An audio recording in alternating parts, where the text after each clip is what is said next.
Hello दोस्तों, हमारे channel को सब्सक्राइब करें, बेल आइकन प्रेस करें। हमारी न्यू वीडियो देखने के लिए चैनल को लाइक करें। कमेंट बॉक्स में बताएं आपको कैसी लगी हमारी वीडियो। हिंदू धर्म में तो इतना पर्दा है कि वाल्मीकि जी की रामायण अगर आप पढ़ेंगे तो उसमें यहां तक लिखा है कि रामचंद्र जी की पत्नी सीता का जब हरण हुआ और रावण लेके जब भागा तो हनुमान और लक्ष्मण जब तलाश करने के लिए गए तो सीता जी बड़ी चालाक थी। कहीं चप्पल फेंक गई, कहीं नथुनी फेंक गई, कहीं दुपट्टा फेंक गई, कहीं चप्पल फेंक गई, कहीं कड़ा फेंक गई।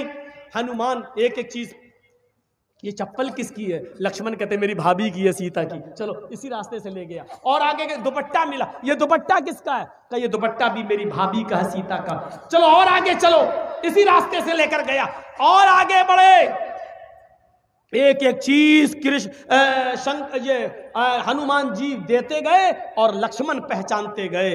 लास्ट में नाक में पहनने वाली नथुनी मिली, नथुनी।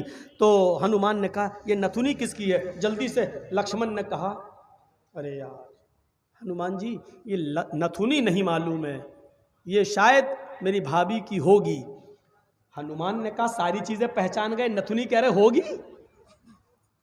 तो हनुमान जी के इस प्रश्न पर क्या जवाब दिया लक्ष्मण ने? हनुमान जी ये नथुनी अगर मेरी भाभी की थी भी तो मेरी भाभी नाक में पहनती थी, इसलिए मैं नहीं पहचान पा रहा हूं, क्योंकि मैंने आज तक अपनी भाभी का चेहरा नहीं देखा। कहा क्यों? कह वो मेरी भाई की पत्नी है सीता, मेरे भाई की राम की पत्नी है। मैं कौन होता हूं उसको देखने वाला, उस पर नजर डालने वाला, उसके चेहरे को देखने वाला? गौर करो, रामचंद्र जी के भाई लक्ष्मण ने अपनी सगी भाभी सीता जी का चेहरा नहीं देखा, देवर ने भाभी का चेहरा नहीं देखा। ये हिंदू धर्म की मनुष्य आज वाल्मीकि रामायण आज तक कह रही है, आज तक ये सबसे पुरानी रामायण है वाल्मीकि की, जो 2000 साल पहले लिखी गई है। आज तक उसके अंदर ये लिखा है कि राम के छोटे भाई लक्ष्मण ने सीता का चेहरा नहीं देखा। आज भी बहुत सी सभ्य समाज की स्त्रियां जब ट्रेनों में हिंदू की सफर करती हैं तो आप देखिए साड़ी पहनकर ऐसे लंबा घूंघट ऐसे मार लेती हैं, चेहरा नहीं खोलती हैं वो ट्रेनों में और बसों में। आज भी सभ्य समाज की उसी वाल्मीकि रामायण पर अमल करते हुए वो किसी को अपना चेहरा दिखाना गवारा नहीं करती। अल्लाह की मार ऐसी पड़ी, कल तक जो पर्दे का चेहरा छिपाने का मजाक उड़ाते थे, आज अल्लाह ने सबके चेहरे छिपा दिए। छिपाओ, डालो मास्क अपने मुंह पर। बहुत बंदरियां बनी फिरती थी अमेरिकन, चुड़ैल जैसे मुंह ले भेजे। ये खूबसूरत होती थोड़ी है आपको जैसा लगता है। अगर बारिश हो जाए ना सड़क पर बाजारों में तो इनका सारा क्रीम और पाउडर धुल जाएगा, इनकी औलाद इनको नहीं पहचान पाएगी कि मेरी अम्मा कहाँ गई। आप जिनके पीछा कर रहे हैं ये तो लिपस्टिक और क्रीम और पाउडर से लगती है 60 साल। आपको यकीन बता, मेरे इलाके का वाकया बता रहा हूं मैं आपको। 60 साल की बुढ़िया ने पहन लिया बुर्का, और खूबसूरत बुर्का, डिस्को बुर्का, फूल उल चढ़े हुए।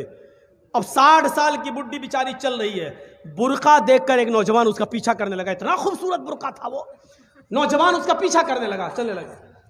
इसने पीछे मुड़ के देखा कोई लड़का मेरा पीछा कर रहा है, और लड़का ये समझा कि धीरे धीरे चल रही है, शायद मेरी वजह से लाइन दे रही है। वो अपने बुढ़ापे की वजह से धीरे धीरे चल रही थी, कमजोरी की वजह से। लड़का समझा हाँ लाइन दे रही है।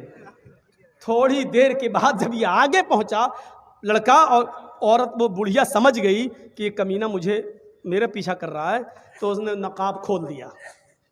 खूबसूरत नकाब, बोल बूढ़े लगे, नकाब खोल के कहती बेटा मेरा पीछा क्यों कर रहा है? मैं तो तेरी अम्मा की उम्र की हूँ। कब वक्त 2 घंटे की मेरी मेहनत बेकार कर दी बुढ़ी ने, हमें क्या मालूम खोदा पहाड़ निकली चुईया। तो लड़के को भी गुस्सा आया, कहने लगा अरे अम्मा हम अपने लिए नहीं अपने अब्बा के लिए ढूंढ रहे थे। सोचा कुछ तो कह दूं इस बुढ़िया को, इस उम्र में तू इतना खूबसूरत बुर्का पहन के जा रही है, फूल उल सजे हुए। लड़का सोचने लगा जब बुर्का इतना खूबसूरत है तो बुर्के वाली कितनी खूबसूरत होगी, लगा उसका पीछा करते हैं। लक्ष्मण ने अपनी भाभी का चेहरा नहीं देखा। हर पढ़िए हदीस, अय अल्लाह के रसूल अराइतल हमवा या रसूल अल्लाह, अय अल्लाह के नबी देवर के बारे में आपका क्या ख्याल है? क्या मैं देवर से पर्दा करूं? एक ही घर में होते हैं, देवर और जेठ का आना जाना रहता है, हमारे अपने रिश्तेदारों का आना जाना रहता है। आए अल्लाह के नबी, क्या मैं देवर से भी पर्दा करूं? अल्लाह के नबी का जवाब ये था, हाँ दूसरों से पर्दे में कुछ कमी हो जाए तो चलेगा, दूसरों से पर्दे में कोई कमी हो जाए तो चलेगी, लेकिन देवर से पर्दे में कमी नहीं होनी चाहिए। अलहमुल मौत, देवर तो भाभी के लिए मौत है, देवर तो भाभी के लिए मौत है। जिस देवर से सबसे ज्यादा पर्दा है, आज हमारी औरतें, हमारी माँ बहनें देवर से ही सबसे ज्यादा खुली होती हैं।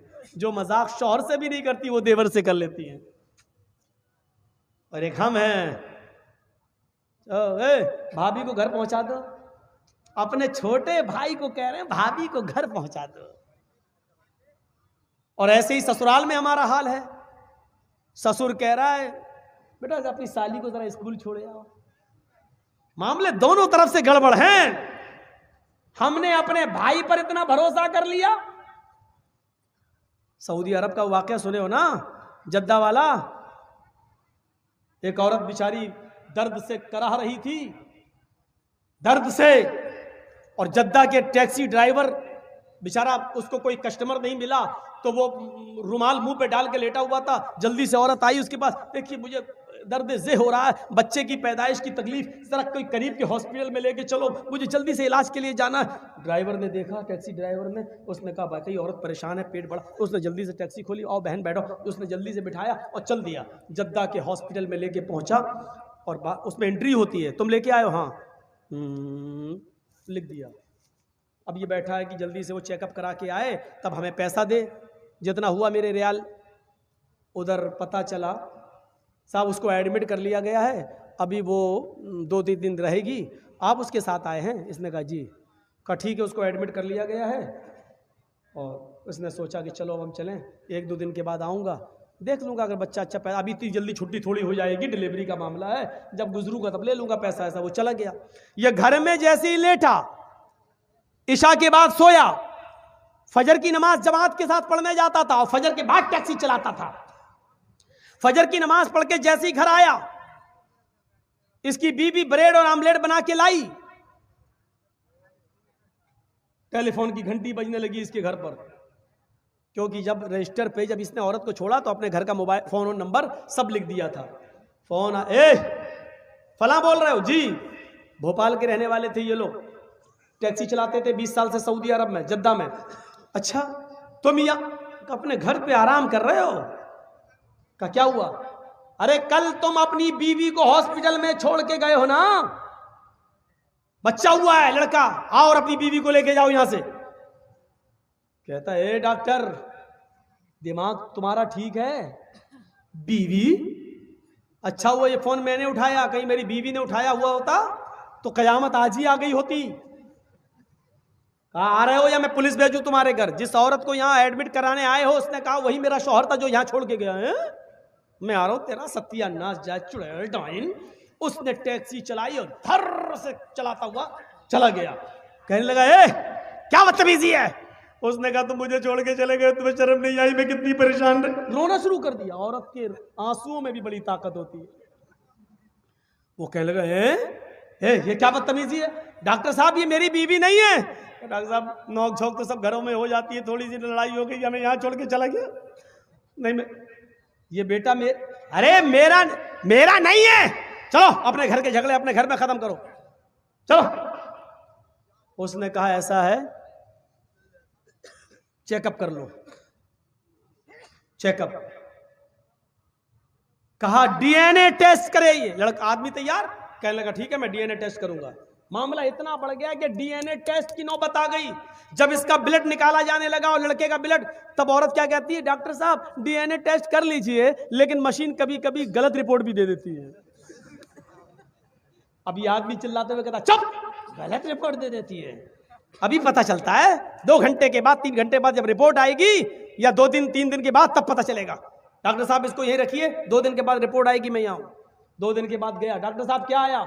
डॉक्टर साहब ने कहा बिल्कुल गलत, ये तुम्हारा बेटा है ही नहीं, जाओ।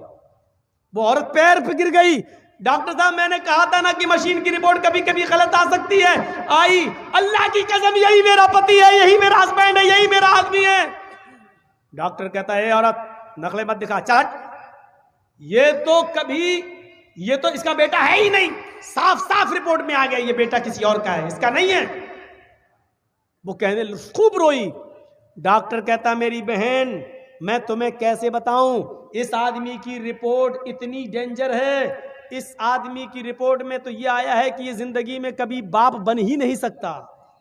तुम कह रही हो कि इसका बेटा ये तो बाप बनने के लायक नहीं है। अब इस आदमी का दिमाग खराब। क्या कह रहे हो डॉक्टर? कहा तुम बाप नहीं बन सकते हो भाई, सॉरी।